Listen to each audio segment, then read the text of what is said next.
사랑을 더 풍성하게 하사라는 제목으로 하나님 말씀 전하겠습니다. 당신은 당신의 이웃을 사랑하십니까? 라는 게임이 있습니다. 네. 네, 질문인 줄 아셨습니까? 네, 이따가 질문할 겁니다. 네, 제가 이제 대학생 때 아마 했었던 게임인 것 같은데 아직도 청년부도 그렇고 교회 안에서 청년부, 청소년부, 뭐 아동부까지 다 이 게임 아직도 하더라고요. 재미있는 교회에서 해가기에 참 재미있는 게임인 것 같습니다. 이 게임이 어떻게 하는 게임이냐면 술래가 가운데 있으면 나머지 사람들이 방석을 가지고 둥그렇게 앉고 방석을 깔고 앉습니다. 그러면 가운데 있는 술래가 자기가 물어보고 싶은 사람한테 딱 다가가서 당신은 당신의 이웃을 사랑하십니까? 라고 질문을 합니다.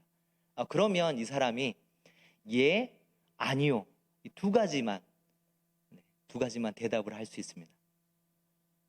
그래서 이 사람이 예, 아니요 이 대답에 따라서 옆 사람이나 아니면 모든 사람들이 자리를 다 바꿔가면서 이제 술래가 막 바뀌어가는 게임이에요. 만약에 이 질문을 했을 때 이 사람이 예 라고 대답을 했으면 대답한 사람의 양옆의 사람이 자리를 바꿉니다. 그럴 때 술래가 한쪽 아무데나 앉으면 또 다른 사람이 술래가 되는 거예요. 그런데 이 사람이 대답할 때 아니요 라고 대답하면 또 한 번 질문이 나옵니다. 그러면 어떤 사람을 사랑하십니까?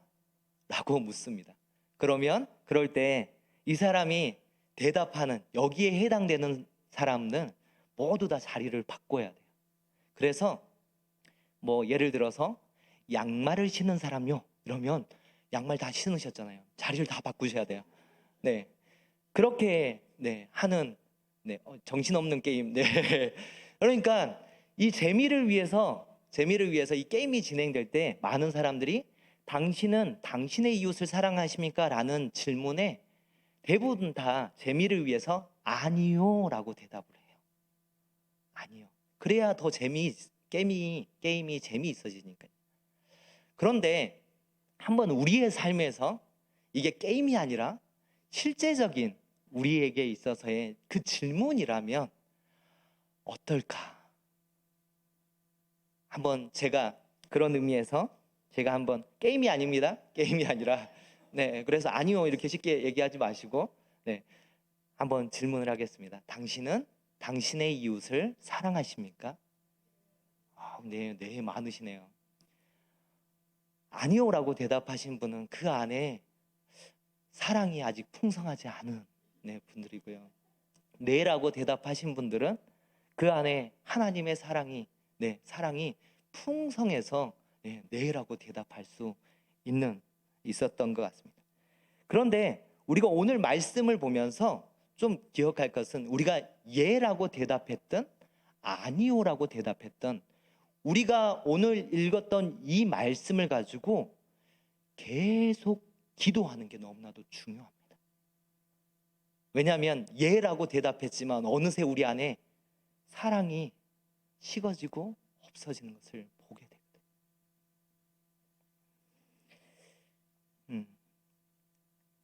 오늘 빌립보서 말씀에서 우리가 좀 볼 때에 바울은 지금 감옥 안에 갇혀 있습니다. 감옥 안에 갇혀 있는 이 바울이 내가 예수 그리스도의 심장으로 너희 무리를 얼마나 사랑하는지, 얼마나 사모하는지 하나님께서 내 증인이시니라 라고 말할 정도로 이 바울은 상황이 어떠하든지 사랑의 마음을 가지고 지금 빌립보 교회를 위해서 기도하고 있습니다. 나는 기도하노라 라고 말씀하는 그 가운데서 빌립보 교회를 기도할 때 그 기도의 핵심 내용이 무엇이냐면 오늘 설교의 제목처럼 사랑이 지금보다도 점점 더 풍성하게 해달라고 기도하는 것, 이것이 기도 내용의 핵심입니다.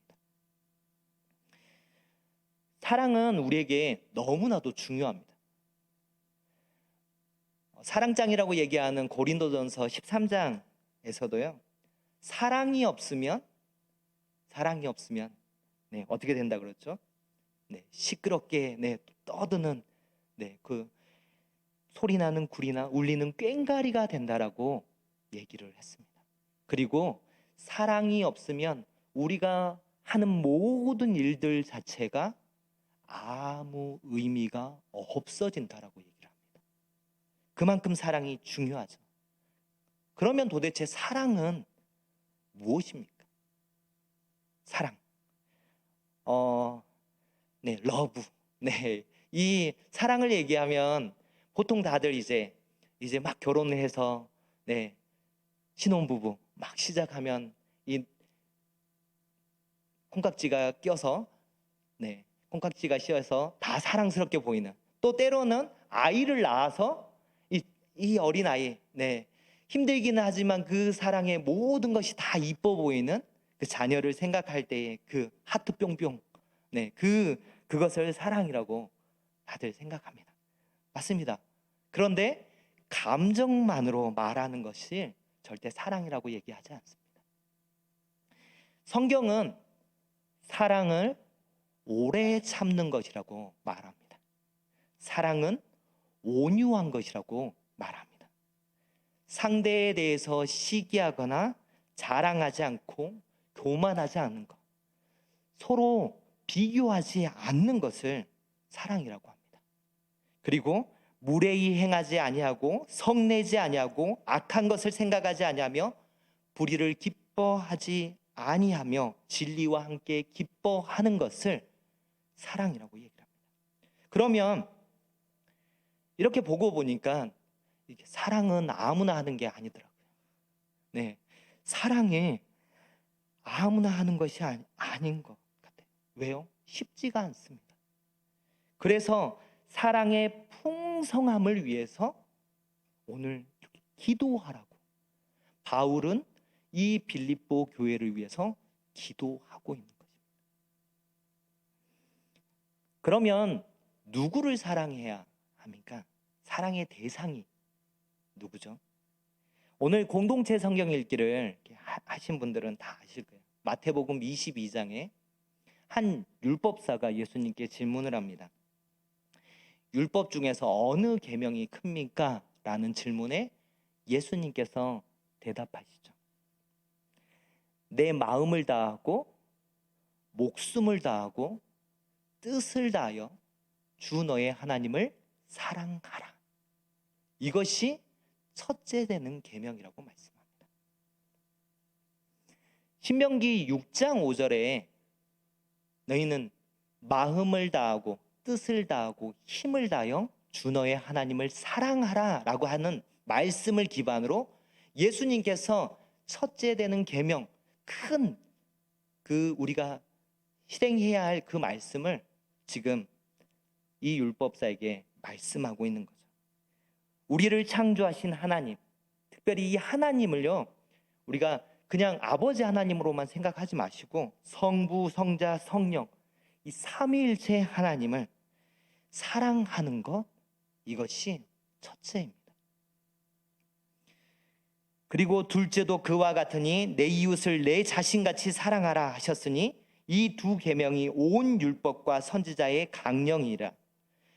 두 번째도 첫 번째와 다르지 않다라고 얘기를 합니다. 사랑하라는 것이죠. 사랑하는 것은 변함이 없습니다. 두 번째 계명에도. 그런데 하나님께서 성부, 성자, 성령, 삼위일체 하나님으로서 한 분으로 계시는 것처럼 하나님께서는 사람도 혼자 살게 하지 않고 함께 살아가게 만드셨습니다. 공동체를 이루어서 살아가는 것이 사람의 본성이고 각 지체가 그리스도를 머리로 해서 한 몸 된 그 공동체를 우리가 교회라고 합니다. 교회를 이룰 때 하나하나의 각 지체를 마치 풀로 붙여서 딱 한 몸 되게 하셨는데 그 풀과 같은 역할이 무엇이냐면 사랑이에요. 사랑으로 한 몸 되게 한 그 한 몸 된 우리의 모습들을, 우리 교회를 떠올리셔야 됩니다. 그래서 성경은 누구를 사랑하라고 말하고 있냐면 삼위일체 하나님, 우리 하나님을 사랑하라. 그리고 내 이웃을 우리 자신과 같이 사랑하라고 말씀하고 있습니다. 요한복음 13장 34절 35절 말씀, 자막을 보고 함께 말씀 함께 읽어갔으면 좋겠습니다. 함께 읽겠습니다. 새 계명을 너희에게 주노니 서로 사랑하라. 내가 너희를 사랑한 것 같이 너희도 서로 사랑하라. 너희가 서로 사랑하면 이로써 모든 사람이 너희가 내 제자인 줄 알리라. 예수님께서도 새 계명을 너희에게 주노니, 그런데 이 새 계명이에요, 다른 내용이 아니에요. 핵심이 뭐예요? 사랑. 너희에게 주노니 서로 사랑하라. 내가 너희를 사랑한 것 같이 너희도 서로 사랑하라. 핵심은 바뀌지 않았습니다. 이 사랑을 통해서 너희가 누구인 줄 안다고요? 내 제자인 줄 알리라 라고 말씀합니다. 바울은 빌립보 교회가 이 사랑이 점점 풍성하게 되기를 기도하는데, 이 사랑이 이 오늘 읽었던 9절에 보면 무엇과 무엇으로 점점 더 풍성하게 된다고 말하고 있습니까? 무엇과 무엇이에요? 네, 지식과 모든 총명으로. 네, 지식은 아는 것입니다. 아는 것. 알아야 사랑합니다. 모르면 사랑할 수가 없어요. 이름도 모르는데 어떻게 사랑한다고 얘기를 해요? 하나님이 어떤 분인지 알아야 사랑합니다. 사람이 어떤 존재인지 알아야 합니다. 내가 어떤 사람인지 인정하셔야 사랑할 수 있습니다. 이웃에 대해서도 관심을 가져야, 알아가야 사랑할 수 있습니다. 뭘 좋아하는지, 뭘 싫어하는지, 그리고 성격은 어떤지, 그 가정 배경은 어떤지, 이가 처한 상황이 어떤지 알아야, 관심이 있어야 사랑을 하죠. 제가 사랑 이야기를 할 때마다 이렇게 인터넷에 봤던 한 이야기가 굉장히 인상적으로 남아서 항상 이야기를 많이 합니다. 존이라는 소년이 있습니다. 이 소년은 자주 할아버지의 농장에 갑니다. 그 이유는 이 농장에 가면 자기가 태어날 때 그 해에 태어났던 말이 한 마리 있어요. 이 말, 알렉스라는 말이 있는데, 이 알렉스라는 말 때문에 할아버지의 농장에 자주 갑니다. 근데 이 알렉스가 어느 날 펄펄 열이 끓는 거예요. 그래서 그 마구간에서 움직이지도 못하고 힘없는 그 알렉스의 모습을 보면서 존의 마음이 너무나 마음이 아팠어요. 사랑하는 그 마음에서 내가 뭘 해줄 수 있을까? 그래서 갑자기 생각나는 게 뭐였냐면, 막 펄펄 열이 나니까 그 모습을 보고 갑자기 바켓을 하나 들고 가서 지하수물, 시원한 지하수물을 바켓에 담아서 막 끙끙대면서 들고 옵니다. 그런데 그것을 할아버지가 봐요. 그리고 나서는 할아버지가 물어보죠. 왜 그 무거운 것을 낑낑대면서 왜 들고 가냐? 라고 물어봤을 때 이제 이 전이 할아버지에게 설명을 해줍니다.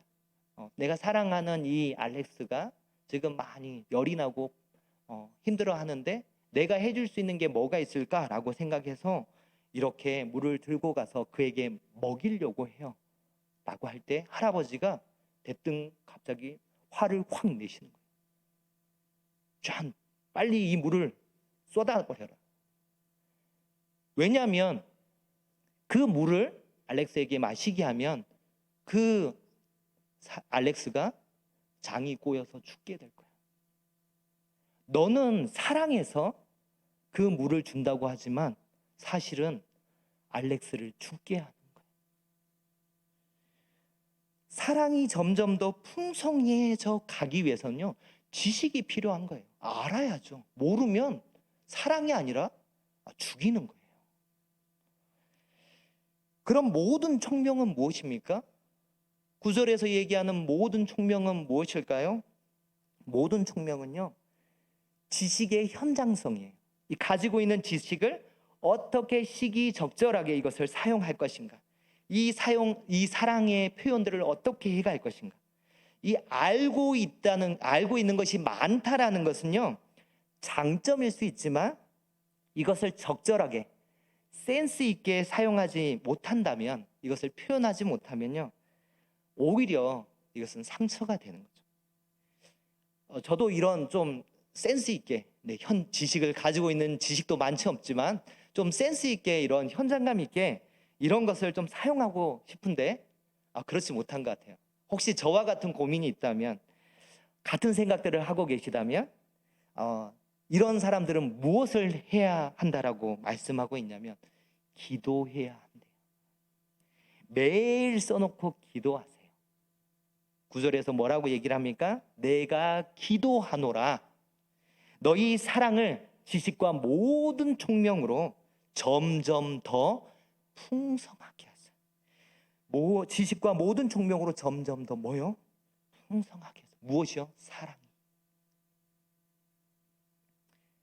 자, 그러면 10절에서는 이 사랑이 점점 풍성해져 가면 무엇이 가능해지느냐라는 것을 얘기해 줍니다. 10절에 나오는 지극히 선한 것을 분별하게 됩니다. 여기서 지극히 선한 것을 분별한다라는 말을 다른 말로 하면, 이 사람에게 가장 좋은 것이 무엇인 줄 안다라는 말입니다. 세상의 부모님들은 자식들에게요, 가장 좋은 것을 준다라는 생각을 갖고 있어요. 그런데 보면은요, 세상에 많은 부모들이요, 가장 좋은 것이 아니라 그냥 보편적인 것을 주고 있습니다. 내가 너를 사랑하기 때문에 그래라는 이 변명으로 사실은 가장 좋은 것을 주는 게 아니라 보편적인 것을 주죠. 야, 성공하려면 좋은 대학을 가야 돼. 아빠, 엄마는 우리 사랑하는 아들이, 우리 딸이 좋은 대학에 가서 좋은 직장에 가고 그래서 성공했으면 좋겠어. 이거는 이 아이에게 가장 좋은 것이 아니에요. 보편적인 거죠. 모든 사람이 좋다라고 생각하는 그것 안에 그냥 적당하게 합리화시켜서 아이에게 이것을 공급해주고 있는 거예요. 가장 좋은 것이 아닙니다. 하나님께서는 모든 사람을요, 신묘막측하게 안 지으셨어요. 그래서 이 땅 가운데 똑같은 사람이 한 사람도 없어요. 모두가 다 달라요. 그래서 핸드폰에도 보면 홍채 인식, 무슨 지문 인식 이런 게 가능한 게요, 다 하나님께서 다 다르게 만드셨어요. 심지어 쌍둥이도 다릅니다. 그런데 어떻게 가장 좋은 것이 어떻게 다 같을 수가 있어요? 우리가 계속해서 얘기하는 것은 보면은 가장 좋은 것이 아니라 그냥 보편적인 그거 안에서 공급하면서 하는 말은 뭐라고요? 내가 너를 사랑하기 때문에 그래. 로마서 12장 2절 말씀에서는 그러므로 너희는 이 세대를 본받지 말고 오직 마음을 새롭게 함으로 변화를 받아 하나님의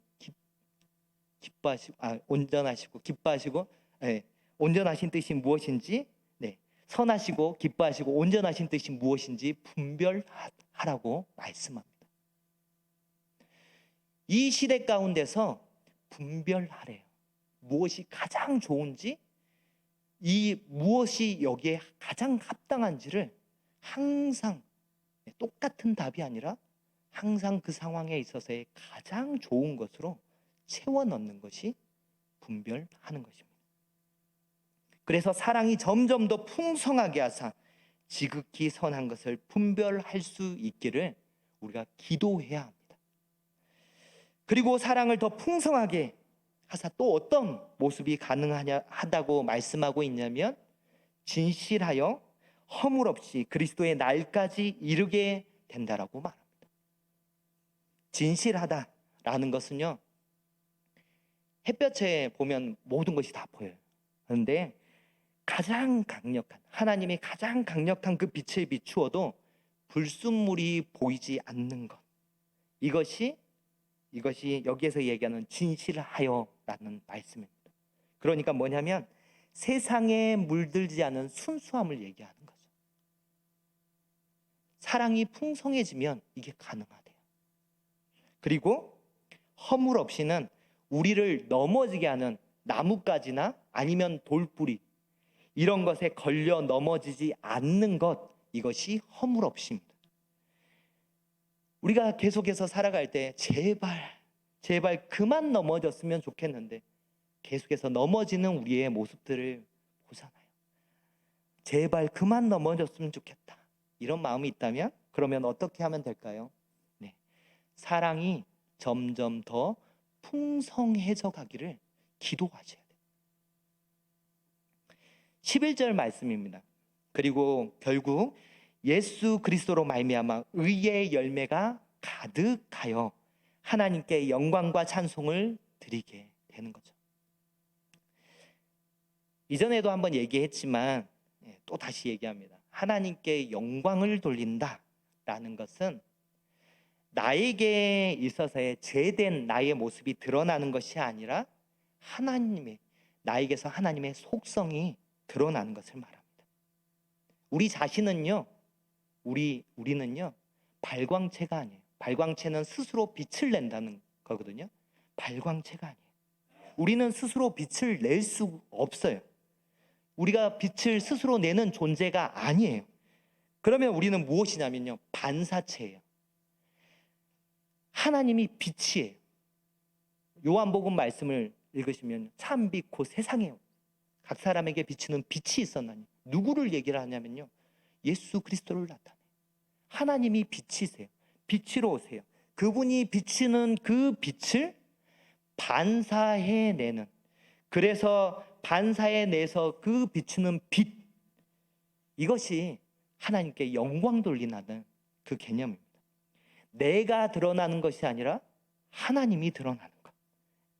내가 발광체가 되는 것이 아니라, 그래서 발광체라고 착각하면서 살지 말라고, 그러니까 다시 한번 하나님께 영광 돌리는 것이 무엇인지를 다시 한번 말씀드렸습니다.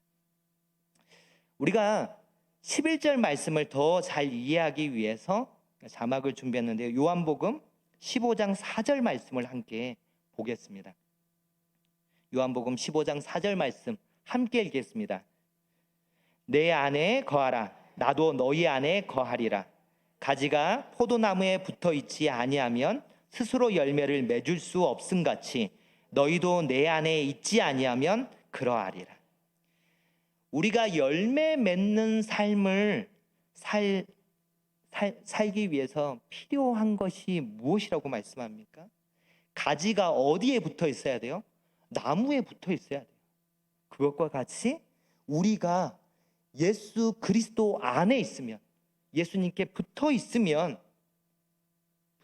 하면 열매를 맺을 수 있다라고 말씀합니다. 그래서 우리가 예수님을 마음을 다하고 힘을 다하고 목숨을 다해서 사랑하면 여기서 말씀하는 의의 열매는 자연스럽게 열려가는 것입니다.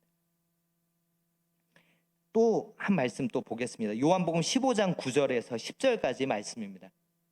요한복음 15장 9절에서 10절까지 말씀 함께 읽겠습니다. 시작.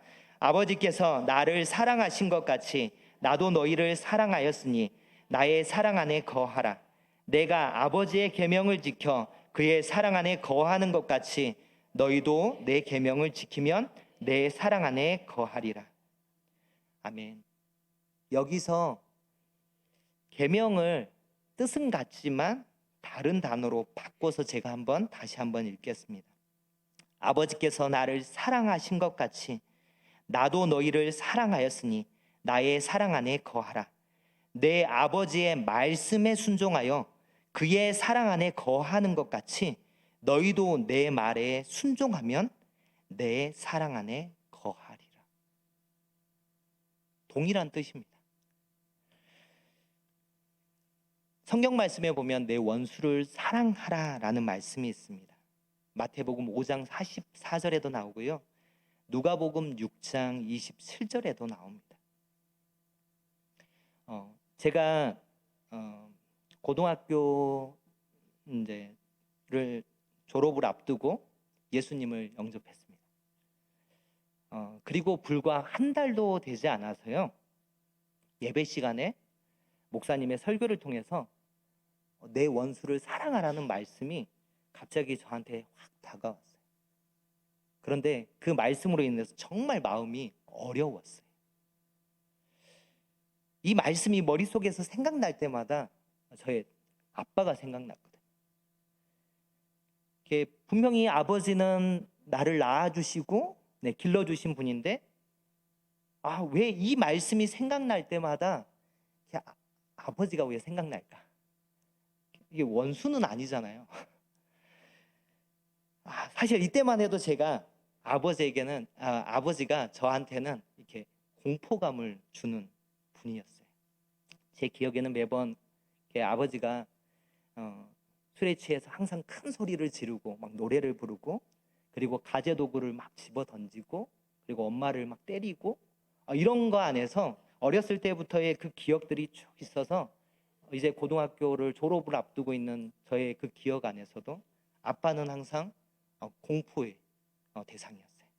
그런데 말씀이 들어와서 이 아버지를 사랑하라고, 원수도 아니니까 너를 낳아준 분이고 너를 키워준 분이니까 사랑하라고. 근데 뭘 어떻게 해야 될지를 모르겠는 거예요. 그래서 기도했습니다. 하나님, 제가 우리 아빠를 원수도 아닌데 원수 같은 존재로 여기며 살았습니다. 그런데 저에게도 이렇게 큰 상처라서 사랑하기도 쉽지 않고 어떻게 사랑해야 할지 모르겠습니다. 이렇게 기도한 후부터요. 그래도 뭔가를 좀 실천해 봐야 되겠다라는 마음이 있어서 보통은 집에서 같은 공간에 있으면 한마디도 안 했어요. 1시간이 있든 2시간이 같이 TV를 보거나 하든 한마디도 안 했어요. 그런데 제가 먼저 용기를 내서 한마디씩 하기 시작했습니다. 그러다가 보니까 조금씩 대화가 되더라고요. 그리고 1년이 지나고 이런 시간들이 될 때 대화가 이제 조금 더 풍성해진 거죠. 그리고 군대를 갔다 오고 이러면서 이게 아버지가 조금씩 더 이해되고 품어지게 됐습니다. 그리고 그 이후로 이제 사형리도 읽어주고 복음을 이제 3번 전하고 또 이 복음에 대한 설명들을 했지만 비록 지금 믿음이 없으세요. 아직도 믿음 생활은 하지 않지만 여전히 저에게는 사랑의 마음으로 20년이 넘는 시간 동안 기도해야 할 그 기도의 대상으로 함께 기도하고 있습니다. 저는 오늘 함께 살펴본 빌립보서 1장 9절에서 11절까지의 말씀, 우리가 나와 내 이웃을 위해서 기도해야 할 핵심적인 내용,